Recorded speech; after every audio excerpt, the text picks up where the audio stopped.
예수님을 사랑하는 것보다 지혜로운 길은 없다. 마가복음 14장 10절에서 21절.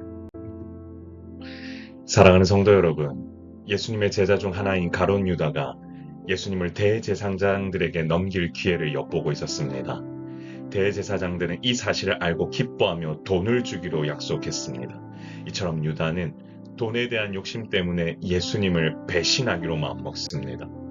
예수님의 제자였던 자가 한순간에 예수님을 배신하는 모습을 통해 세상적인 욕망이 얼마나 우리의 믿음을 쉽게 무너뜨리는지를 보게 됩니다. 그러므로 항상 내 안에 찾아오는 물질에 대한 욕심을 제어하는 훈련이 필요합니다. 돈의 시선을 빼앗겨 예수님을 보지 못하는 어리석음에서 벗어납시다. 그것이 예수 그리스도의 제자가 가져야 될, 보여야 할 모습입니다. 6월절 양을 잡는 무교절 첫날, 제자들이 예수님께 어디로 가서 6월절 음식을 드시도록 준비하면 좋겠는지를 여쭙니다. 이에 예수님께서는 성내로 들어가 물 한 동이를 가지고 가는 사람을 따라가 그가 들어가는 집의 주인에게 물어보라고 말씀하셨습니다. 이에 제자들은 성내로 들어가 예수님께서 하시던 말씀대로 만나 6월절 음식을 준비했습니다. 이처럼 예수님의 제자에게 필요한 것은 예수님께서 하시던 말씀대로 이행하는 순종의 자세입니다. 주님께서 원하시면 어떻게든 그 뜻을 따르기 위해 힘써야 합니다. 그러므로 제자가 갖춰야 할 가장 기본적인 모습은 순종입니다. 예수님을 따라가는 길이 어렵게 느껴질지라도 믿음으로 주님을 따라가는 모습보다 중요한 것은 없음을 기억합시다. 예수님께서 12제자 중 한 사람이 자신을 배신할 것이라고 말씀하셨습니다. 그것도 자신과 함께 먹는 자가 자신을 팔 것이라는 충격적인 말씀을 하셨습니다. 이는 인간의 연약함과 죄성이 보이는 장면으로 얼마나 인간이 죄로부터 자유로울 수 없는지 보여주는 장면입니다. 그러므로 항상 예수님의 제자는 주님께서 주셨던 마음을 온전히 지키도록 이 길을 가는 것이 중요합니다. 죄의 유혹에 넘어가지 않도록 늘 깨어 기도하며 믿음으로 주의 길을 가기 위해 힘쓰는 것보다 중요한 일은 없습니다. 예수님의 제자들은 자신은 아니지 않냐고 묻습니다. 이에 예수님께서는 가룟 유다라는 이름은 밝히지 않으시고 나와 함께 그릇에 손을 넣는 자라고만 말씀하셨습니다. 여기에는 여러 가지 학설이 있는데 가룟 유다에게 마지막까지 회개하고 돌이킬 기회를 주기 위함이라는 이야기도 있고, 가룟 유다의 이름을 밝히면서 제자들 사이에 혼란을 일으킬 필요가 없다고 생각하셔서 말씀하지 않으셨다라는 이야기도 있습니다.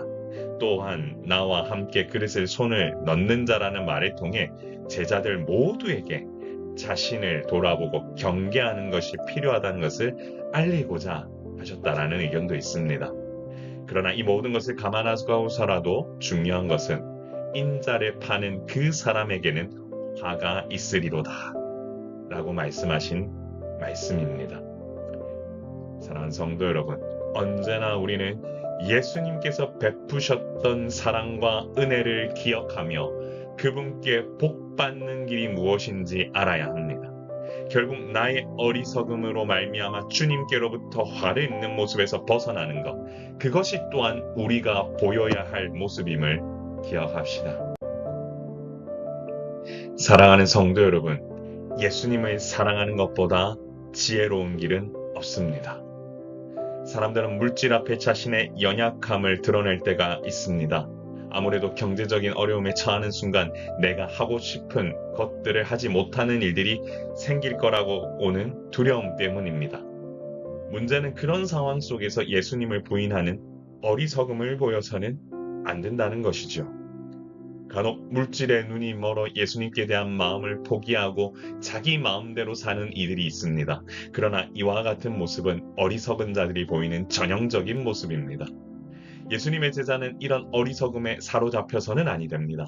내 앞을 유혹하는 물질적인 욕심에서 벗어나 예수님을 내 몸과 같이 사랑하기 위해 힘쓰는 일이 중요합니다. 결국 예수님의 뜻을 온전히 세워가기 위해 전심으로 힘쓰며 믿음으로 이 길을 가는 것이 우리가 가야 할 길입니다. 그러므로 진정으로 지혜로운 자는 예수님에 대한 사랑을 포기하지 않습니다. 예수님과 동행하는 것을 기뻐하고 그분의 뜻을 세우는 것을 즐거워하며 그분과 함께 같이 동행하는 것을 최고의 가치로 여긴다라고 하는 그 사실을 기억하며 또한 우리 함께 이렇게 기도합시다. 주여, 내게 참 사랑의 의미를 가르쳐 주신 예수님을 온전히 사랑하고 주님 원하시는 길을 묵묵히 따라가는 주님의 자녀가 되게 하옵소서. 다 같이 저를 따라 한번 고백하신 후에 기도합니다. 주여, 주님을 끝까지 사랑하게 하옵소서. 주여, 주님의 사랑을 늘 느끼며 사는 주의 제자가 되게 하옵소서.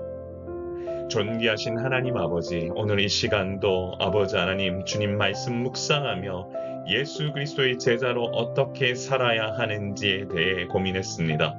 주님, 이 새벽 가운데 주님 찾아와 주셔서 아버지 하나님 함께 말씀 나눈 모든 성도들의 마음을 위로하여 주시고 주여 부으시는 은혜가 우리 가운데 충만해 날마다 주의 말씀을 먹고 살아가는 데 부족함이 없도록 주님 우리와 동행하여 주옵소서.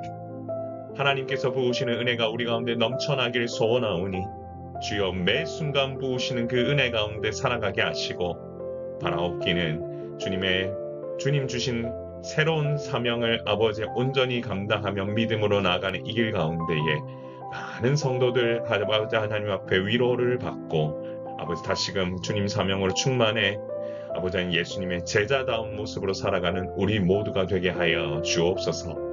주께서 부으시는 은혜가 우리 가운데 충만하기를 소원하오며 우리의 생명이시고 소망 되신 예수 그리스도의 이름으로 간절히 기도드리옵나이다.